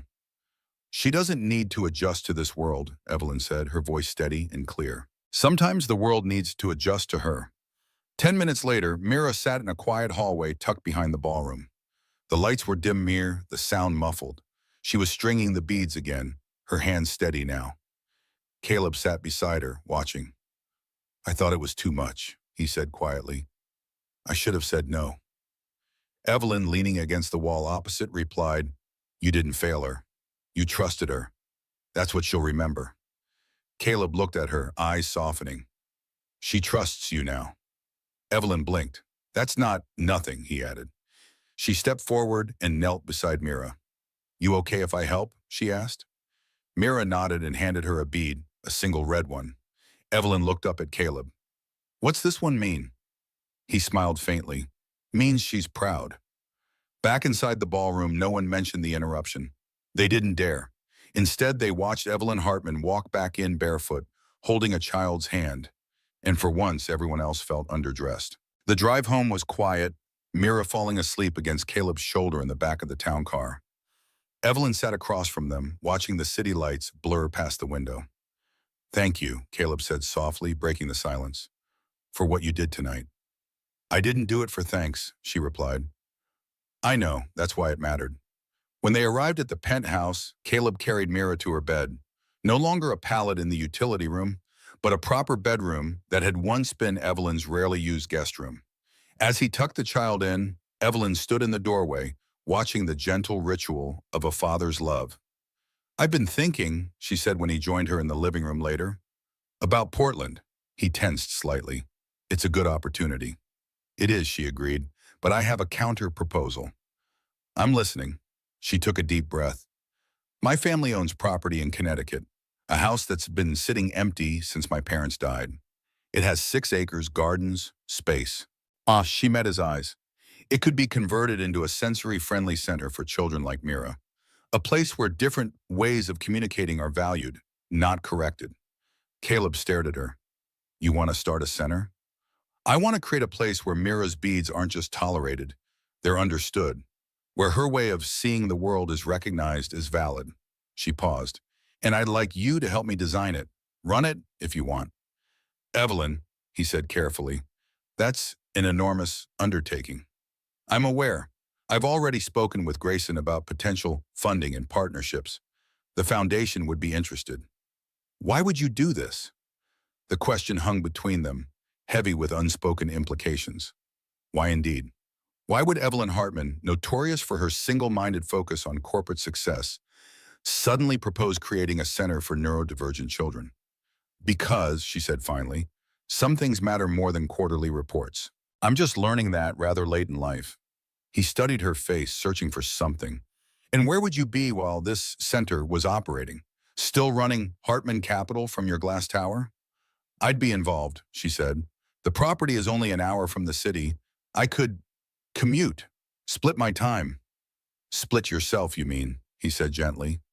Halfway in each world. She didn't have an answer for that. The truth was, she hadn't thought that far ahead. She'd only known that she couldn't bear the thought of them disappearing to Portland, taking their beads and harmonicas and honest ways of being with them. I don't know exactly how it would work, she admitted. I just know that I'm not ready to say goodbye. The words hung in the air between them, more vulnerable than she'd intended. Caleb stepped closer, his expression softening. Evelyn Hartman, he said quietly. Are you asking us to stay? I'm asking you to consider an alternative, she said, straightening slightly. One that could benefit many children, not just Mira. But also Mira, he said, and also you. She met his eyes. Yes, also me. He nodded slowly. I'll think about it. That's all I can promise right now. That's enough, she said, and meant it. The next morning, Evelyn woke early and made a rare trip to her actual office. The board had called an emergency meeting, one she suspected had to do with her unorthodox appearance at the gala. Richard had looked positively apoplectic when she'd walked back into the ballroom barefoot, holding Mira's hand. Her assistant greeted her with barely concealed surprise. "Miss Hartman, we weren't expecting you in person." "Sometimes matters require a physical presence, Claire," she replied, striding toward the boardroom with only the faintest hint of a limp. "Is everyone here?" "Yes, they're waiting for you." She paused at the door, straightening her shoulders. Then she entered the lion's den. 7 men in expensive suits turned to stare as she walked in. Richard's face was a study in carefully controlled dismay. "Evelyn," he said, rising, "we didn't realize you'd be joining us in person." "It's my company, Richard. Where else would I be for an emergency board meeting?" She took her seat at the head of the table, noting the folder in front of each member. Her name was printed on the cover, along with the words, "Leadership Transition Proposal." "I see you've been busy," she said, reaching for the nearest copy. "Planning my retirement for me?" Harrison Wells cleared his throat. "Evelyn, we have concerns about the direction of your leadership. Last night's display, she interrupted, resulted in 3 new major donors approaching the Neurodiversity Foundation with 7-figure pledges. Thomas Grayson called me this morning to discuss a potential partnership between his tech division and our innovation fund." "That's not what?" she asked, her voice dangerously calm. "But the result you expected when a CEO demonstrated authentic humanity instead of polished corporate robotics. Not the outcome you predicted when I chose to stand with a child who sees the world differently instead of pretending she doesn't exist." "Your personal life is becoming a distraction," Richard said flatly. "First, you move a janitor and his daughter into your home. Then you bring them to high-profile events. Now we hear rumors you're planning to divert resources to some kind of special needs center." "The Mirabelle Room," she said, "and it would be privately funded, not a corporate initiative, though I'm considering a foundation arm of Hartman Capital focused on neurodiversity innovation." "This isn't you," Harrison said, shaking his head. "The Evelyn Hartman who built this company would never dilute her focus this way." "Perhaps you never knew me at all," she replied, "or perhaps I'm evolving. Growth isn't limited to stock portfolios, gentlemen." Richard leaned forward. "The board is prepared to vote on a leadership transition, Evelyn. We appreciate everything you have built, but we feel—" "Before you vote," she interrupted, "you should know that Thomas Grayson has increased his stake in Hartman Capital to 17%. Combined with my 32%, that gives us a controlling interest." She smiled thinly. "He was quite moved by our company's new commitment to understanding different forms of communication." The room went silent. Richard's face drained of color. "You can certainly proceed with your vote," she continued, "but I suggest you consider whether you want to be part of Hartman Capital's future or merely its past." She stood, gathering her papers. "I've shared my vision for the company's growth, including the Neurodiversity Innovation Fund. You have 24 hours to decide if you're on board or if you'd prefer to tender your resignations. Either is acceptable to me." With that, she walked out, feeling lighter than she had in years, despite the lingering ache in her hip. When she returned to the penthouse, she found Caleb sitting at the piano with Mira, picking out simple melodies. The sight stopped her in the doorway. This man with his weathered hands coaxing gentle music from keys she'd never touched. His daughter swaying slightly beside him, placing colored beads on the music stand in patterns that somehow matched the sounds. They belonged here, she realized with sudden clarity. Not as her employees, not as temporary guests, but as essential pieces of whatever this new life was becoming. "How was the meeting?" Caleb asked, looking up as she approached. "Illuminating," she replied. "For all of us, I think." She sat beside them on the bench, watching Mira arrange a final bead, deep purple, on the music stand. "I found something today," she said, reaching into her bag. "In my family's property records." She pulled out an old photograph, worn around the edges. A large house with wide porches, surrounded by gardens and old trees. "The Connecticut house," Caleb said, recognizing it from her description.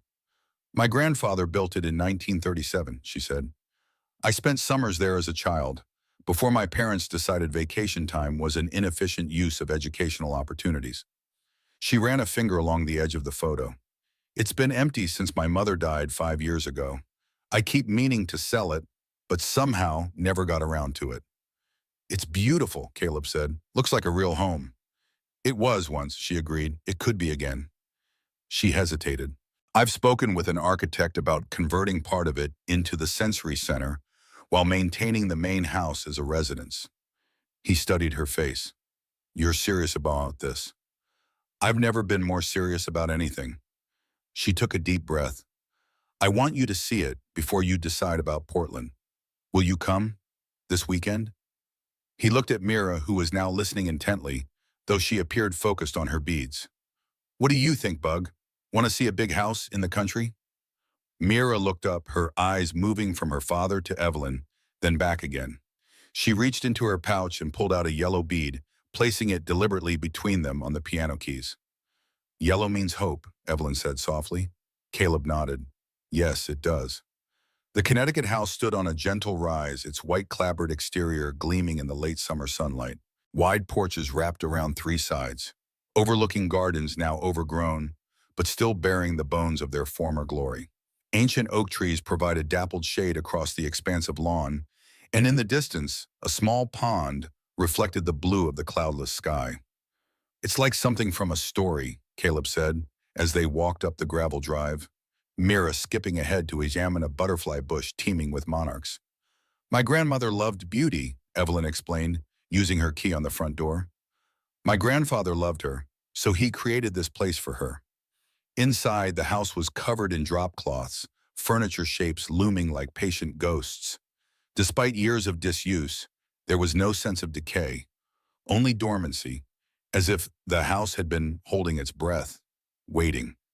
6 bedrooms upstairs, Evelyn said, leading them through. The former library and sunroom could be converted into therapy spaces. The carriage house could become classrooms. She moved through the rooms with growing animation, outlining her vision for each space. Sensory gardens where the old rose beds had been, a music room with instruments designed for different abilities, quiet retreats and active exploration areas. As she spoke, Caleb watched her with an expression that mingled wonder and caution. This would take months of work, he said, years to fully realize. Yes, she agreed, but the basic renovations for the main house could be completed within 8 weeks. We could use it while the center is being developed. We, he repeated, the word hanging between them. If you wanted, she said, suddenly uncertain, you and Mira, and me when I'm not in the city. It could be a home base for the project, at least. And after the center is established, where would you be then? I don't know, she admitted. I'm still figuring that out, but I know I want to be part of this. Part of creating something that matters in a different way than acquisition strategies and market dominance. Mira had wandered ahead into what had once been a music room. A sheet-covered piano stood in the corner, smaller than the one in the penthouse but somehow more inviting. She pulled at the sheet, revealing a honey-colored upright. Careful, Bug, Caleb called, moving to help her. Together they uncovered the piano. Evelyn held her breath, expecting it to be hopelessly out of tune after years of neglect. But when Mira pressed a key, the note that emerged was surprisingly true. My mother had it maintained, Evelyn said, remembering, even after we stopped coming. She could never bear the thought of music being silenced. Caleb ran his hand along the polished wood. This is a generous offer, Evelyn, but I need to be honest about something. She tensed, preparing herself for rejection. Of course. I'm not looking for charity or a project, he said carefully. And Mira isn't either. If we helped create this place, it would need to be as equals, not as your employees or your good deed. That's not what I know, he said gently, but it needs to be said. There's a world of difference between our lives. You run a financial empire, I fix leaky faucets and play harmonica. You do much more than that, she said. You've shown me what real strength looks like, what it means to rebuild a life around what matters most. She took a step closer. I'm not offering charity, Caleb. I'm offering partnership, in whatever form that makes sense. He held her gaze for a long moment. And what form are you hoping for? The question was direct, unavoidable. Evelyn Hartman, who had negotiated billion-dollar deals without blinking, found herself struggling for words. I don't know exactly, she said honestly. I just know that when I imagine my life moving forward, you and Mira are in it. Not as employees or projects, but as essential. Mira had been moving around the room, trailing her fingers along the walls, exploring. Now she returned to them, holding something she'd found on a shelf, a small wooden box, intricately carved. "What's that, sweetie?" Caleb asked. Evelyn recognized it immediately. "It's my grandmother's music box." She took it gently, turning the delicate key at the back. The melody that emerged was simple but sweet. Für Elise, rendered in tinkling notes that seemed to bring the house to life around them. Mira's eyes widened. She reached for the box, examining it closely, then looked up at Evelyn with a question in her expression. "It's yours if you want it," Evelyn said softly. "Like this place could be if you choose it." The child took the box carefully, holding it to her ear as the melody continued. Then she did something unexpected. She reached for Evelyn's hand and placed it on the box alongside her own, as if to say, "Together." Caleb watched this interaction, something shifting in his expression. "She doesn't connect easily," he said quietly, "especially not with places or people she doesn't know well." "Maybe she senses something here," Evelyn suggested. "Something that feels right." They spent the afternoon exploring the grounds, Mira collecting leaves and interesting stones, Caleb examining the structure with a professional eye, noting repairs needed, possibilities for adaptation. Evelyn watched them move through the space that had once been her childhood refuge, seeing it transform through their eyes, not as a relic of the past, but as potential for the future. As evening approached, they sat on the wide back porch, watching the sunset paint the sky in shades of orange and pink. Mira had fallen asleep on a wicker sofa, the music box clutched in her hands, her collection of treasures arranged in careful rows beside her. "She's at peace here," Caleb observed. "I haven't seen her this relaxed in a new place. Maybe ever." "Children sense things adults miss," Evelyn said. "The good and the bad." "And what do you sense here?" he asked. She considered the question, looking out over the property that had belonged to her family for generations, but had never truly felt like hers until this moment. "Possibility," she said finally. "A different kind of life than I ever thought I'd have." "And your company? Your career? The glass tower and board meetings?" "Still part of me," she acknowledged, "but not all of me. Not anymore." She turned to face him. "I don't have everything figured out, Caleb. I'm not pretending to, but I know enough to recognize when something matters more than spreadsheets and market share." He nodded slowly. "The Portland offer wants an answer by tomorrow." "And what will you tell them?" He looked at Mira, then back to Evelyn. "I think I need to sleep on it. Big decisions deserve a night's consideration at least." She respected that. His deliberate approach to choices, his refusal to be rushed even when the outcome seemed increasingly clear to her.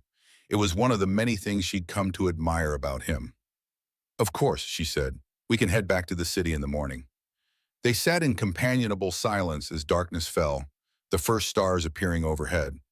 Without the city lights to drown them out, the stars seemed impossibly bright and numerous. "I forgot they looked like this," Evelyn murmured. "You can't see them properly in Manhattan." "Some things require distance to see clearly," Caleb replied. "Sters. Life choices. What really matters." Later, after they'd moved Mira to one of the bedrooms, Evelyn's childhood room, hastily cleared of drop cloths, they stood in the doorway watching her sleep, the music box still clutched in her small hands. "I found something today," Caleb said quietly as they moved back toward the porch. "While you were checking the carriage house." He reached into his pocket and pulled out a small, weathered photograph that had fallen behind a bookshelf. It showed a young girl, perhaps 8 or 9, sitting at the piano, her face alight with concentration and joy. "You," he said, handing it to Evelyn. She took it, memory rushing back with unexpected force. "My grandmother was teaching me," she whispered. "It was the summer before she died. After that, my mother said music was a waste of time that could be better spent on practical skills." "You loved it," he observed. "It's all over your face." "I did," she admitted. "I'd forgotten how much." "Maybe that's why you kept a piano in your penthouse all these years, even though you never played it. Some part of you remembered." She stared at the photograph, at the child she'd been before ambition and expectation had reshaped her. "Some things stay with us, even when we think we've left them behind." "Like this place," he said, gesturing to the house around them. You could have sold it a dozen times. You didn't. No, she agreed. I couldn't bear to let it go, even when I thought I'd never use it again. He studied her face in the soft lamplight. Evelyn, what are you really asking for here?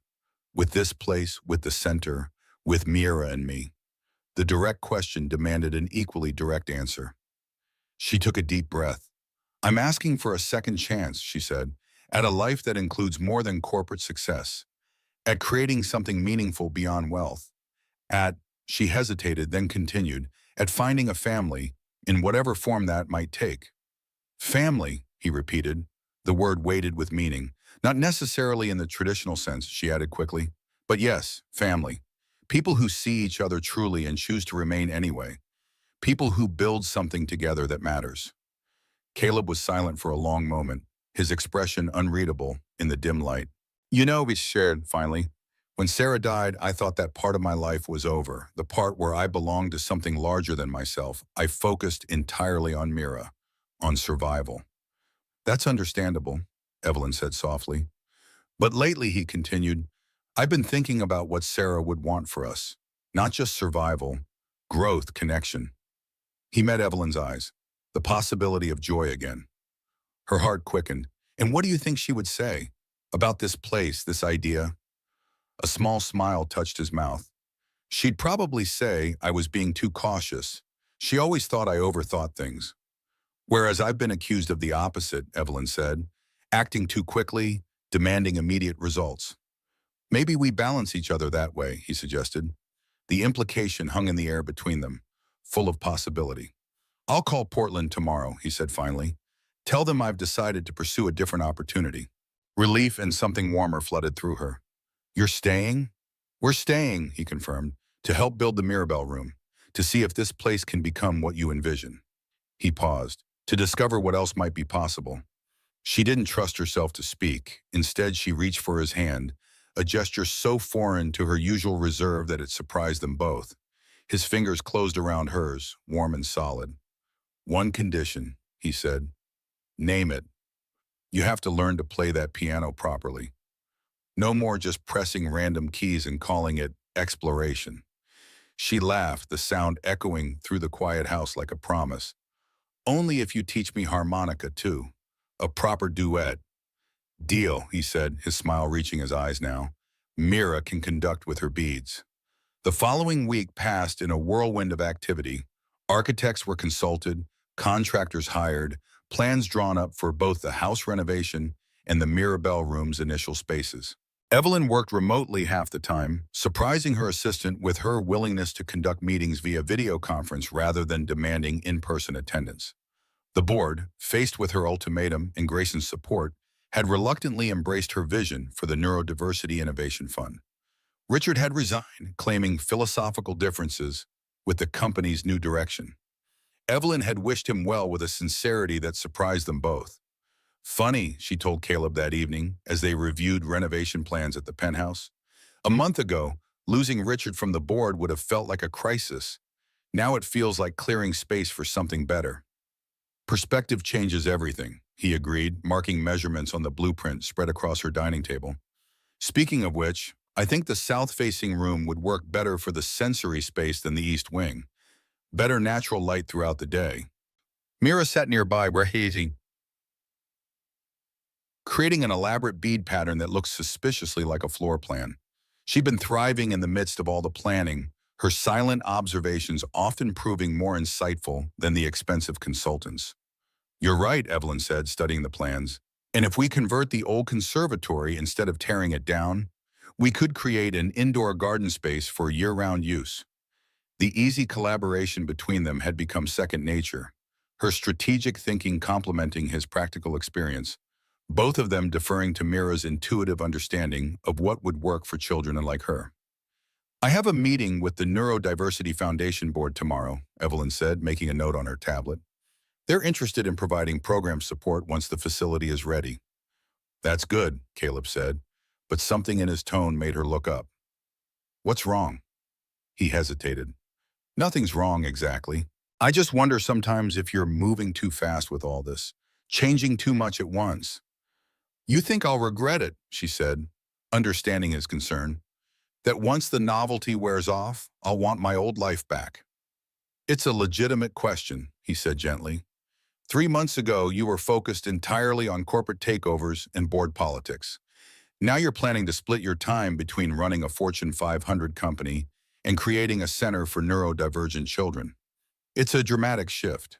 She considered this, knowing he deserved an honest answer. Do you remember when you first came here, and I told you I'd spent my whole life trying to be good? He nodded. What I meant was, I'd spent my life trying to be good at what other people valued. My father, the board, the financial world. I became exactly what was expected of me. She set down her pen. But these past months, watching you with Mira, seeing how you rebuilt your life around what truly matters, it made me question everything. And what did you conclude? That I want to be good at things that matter to me, creating something that helps children like Mira, building a place where different ways of being are celebrated, not corrected. And yes, still running my company, but with a broader vision of what success looks like. She held his gaze. It's not a whim, Caleb. It's the most clear-headed decision I've ever made. He studied her face, then nodded slowly. Okay then, south-facing sensory room it is. The conversation might have ended there, but Mira approached, holding a new bead creation, a complex pattern of amber, white, and deep blue arranged in concentric circles. What's this one, Bug? Caleb asked. Mira pointed to each color in turn, then at the three of them, a question in her eyes. I think, Evelyn said carefully, she's asking what we are now to each other. Caleb looked at his daughter, then at Evelyn. What would you call it? He asked, the question deceptively simple. Family, Evelyn said without hesitation. If that's okay with both of you. Mira's expression didn't change, but she reached out and placed the bead creation in the center of the blueprint, where the heart of the house would be. I think that's a yes, Caleb said softly. 3 weeks later, the basic renovations on the main house were complete enough for habitation. They decided to spend a long weekend there, testing the space, making notes for the contractors about final adjustments before the full move-in scheduled for the following month. Evelyn had surprised herself by how easily she adapted to the idea of dividing her time between the city and country. 3 days in the office, 4 days at the Connecticut house seemed to strike the right balance. The board had grudgingly accepted this new arrangement, especially after Hartman Capital's stock rose following the announcement of their Neurodiversity Innovation Initiative. As they drove through the gates of the property, Evelyn felt a sense of homecoming she hadn't experienced in decades. The house stood welcoming in the autumn sunlight, its fresh white paint gleaming against the backdrop of trees beginning their seasonal transformation. They've done good work, Caleb observed as they walked through the rooms, inspecting the renovations. Kept the character while updating the systems. Mira raced ahead, her feet bare despite the cooling weather, exploring her bedroom. Formerly Evelyn's childhood room, now painted a soft blue with built-in shelves for her bead collections and books. She loves it here, Evelyn said, watching the child who had once been so withdrawn now moving with confident familiarity through the space. It's like she remembers it, though we've only visited that one time. Some places just fit, Caleb said, like they were waiting for you. They spent the afternoon settling in, arranging personal items, making the space their own. Evelyn unpacked books she hadn't touched in years, rediscovering parts of herself long set aside. Caleb installed simple wooden shelves in the kitchen with practiced ease, creating spaces for everyday essentials. As evening approached, Evelyn found herself drawn to the piano in the music room. It had been tuned the week before, the mechanism cleaned and restored to perfect working order. She sat on the bench, running her fingers lightly over the keys, remembering. You should play something, Caleb said from the doorway, Mira at his side. I told you I don't really play, she replied. You could try, he suggested, coming to sit beside her. Just one note at a time, like we practiced. She placed her hands on the keys, finding the simple melody they'd been working on over the past weeks. It was halting, imperfect, but recognizable. Twinkle, Twinkle, Little Star, the first song her grandmother had taught her all those years ago. Mira watched intently, then disappeared, returning moments later with her beads. As Evelyn played the simple tune, Mira arranged beads on the music stand, a pattern that somehow echoed the melody, colors rising and falling with the notes. Caleb pulled out his harmonica, adding a gentle counterpoint that smoothed over Evelyn's hesitations, turning her beginner's efforts into something approaching real music. The three of them, creating something together that none could have made alone. When the simple song ended, Evelyn felt tears threatening. That was music, Caleb finished for her. Real music. Later that night, after Mira had gone to bed, they sat on the porch swing, watching stars emerge in the vast country sky. The autumn air was crisp but not yet cold, carrying the scent of apples from the old orchard beyond the garden. I want to show you something, Caleb said, reaching into his pocket. He pulled out a small velvet pouch. Mira made it. Evelyn opened the pouch. Inside was a ring, but not of gold or silver. It was a circle of fused glass beads, translucent pieces in every color they'd used together over the past months. Blue for calm, yellow for hope, green for growth, clear for understanding. One bead was cracked down the middle, but it held. She gathered the broken beads from that night at the Kiamut, Caleb explained, asked me to help her melt them together. He paused. I know you can buy something shinier, but it's perfect, Evelyn whispered, slipping it onto her finger. Absolutely perfect. He covered her hand with his. I'm not asking for anything specific yet, he said carefully. Just acknowledging that whatever this is between us, it's real, it matters. It matters, she agreed, more than anything has in a very long time. They sat in comfortable silence for a while, the porch swing creaking gently, the stars wheeling overhead. The contractors start on the Mirabelle room next week, Evelyn said eventually. The foundation board approved the full funding package yesterday. That's great, Caleb said. We should celebrate. I was thinking, she continued, maybe we could have a small ceremony when it opens. Nothing fancy, just meaningful. What kind of ceremony? She hesitated, then decided on honesty. Actually, I was thinking maybe two ceremonies. One for the center's opening and one for us. Whatever we decide us means by then. He turned to look at her, his expression serious but tender. Evelyn Hartman, are you proposing to me on a porch swing? She laughed, the sound carrying across the quiet garden. I'm proposing a possibility, a direction, the details we can figure out together like everything else. I like possibilities, he said, drawing her closer, especially ones that involve porches and music and a little girl with beads.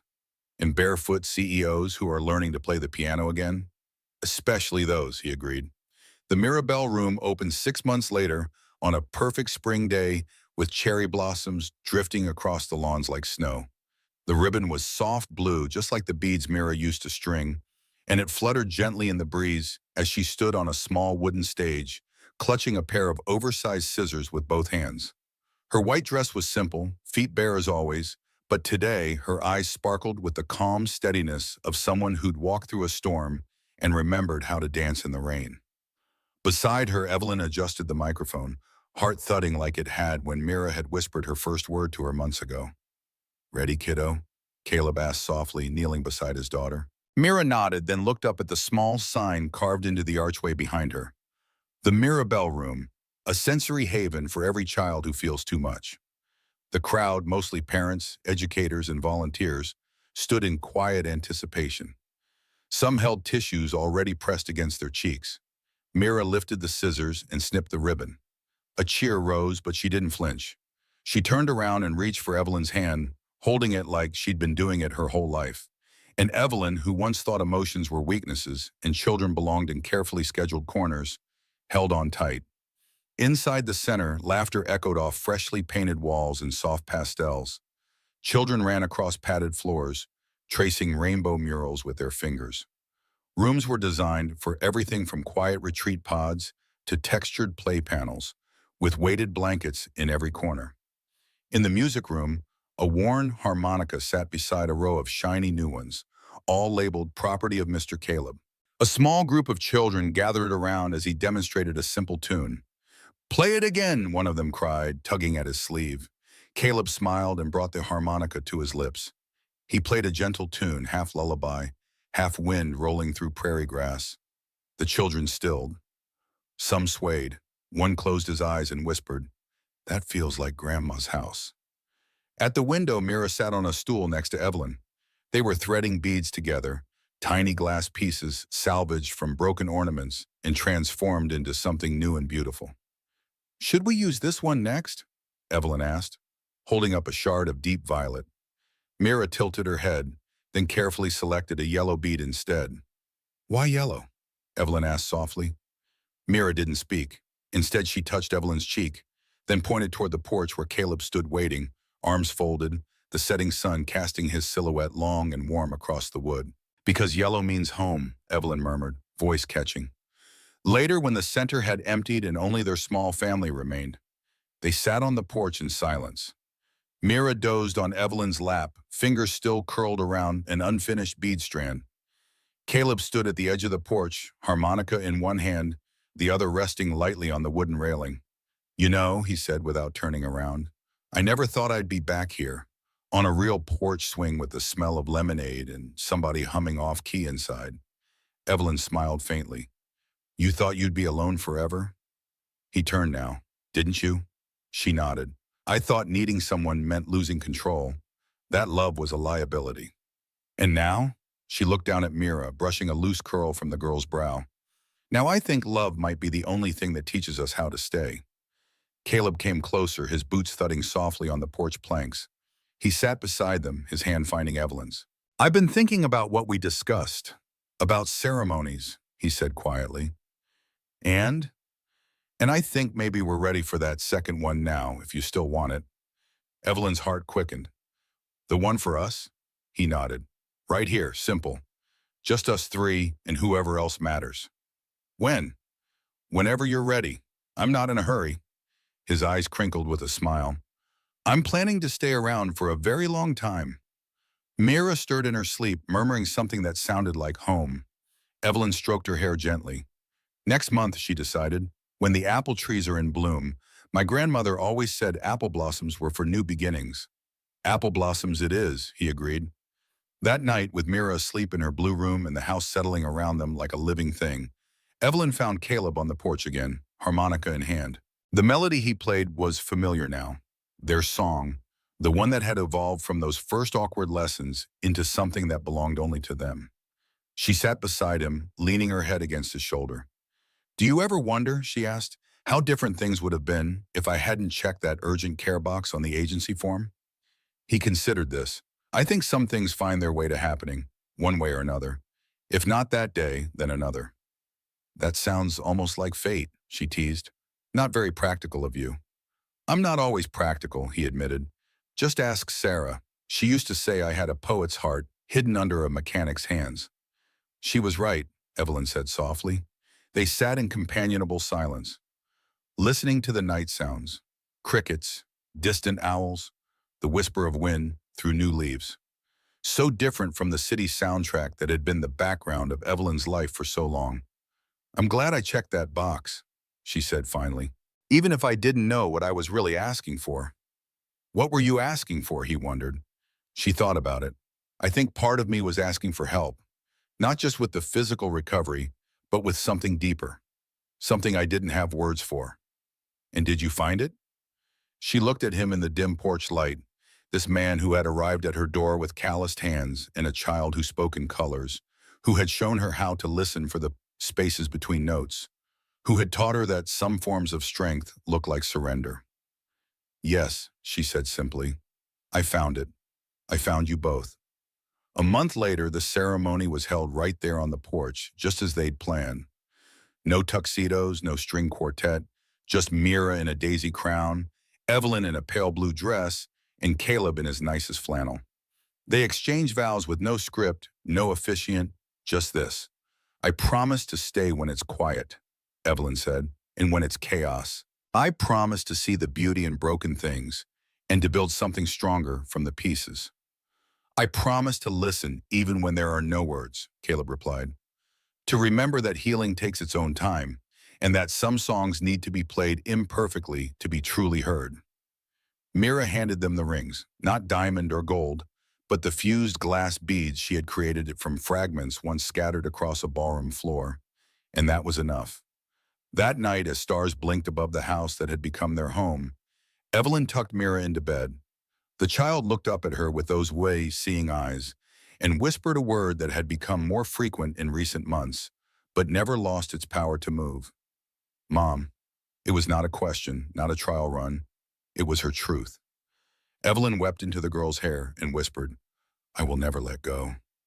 Outside, Caleb stood at the window, watching, not through glass, but through the soft blue beads now strung across the sill. He pressed the harmonica to his lips, played the waltz he had once kept locked in grief.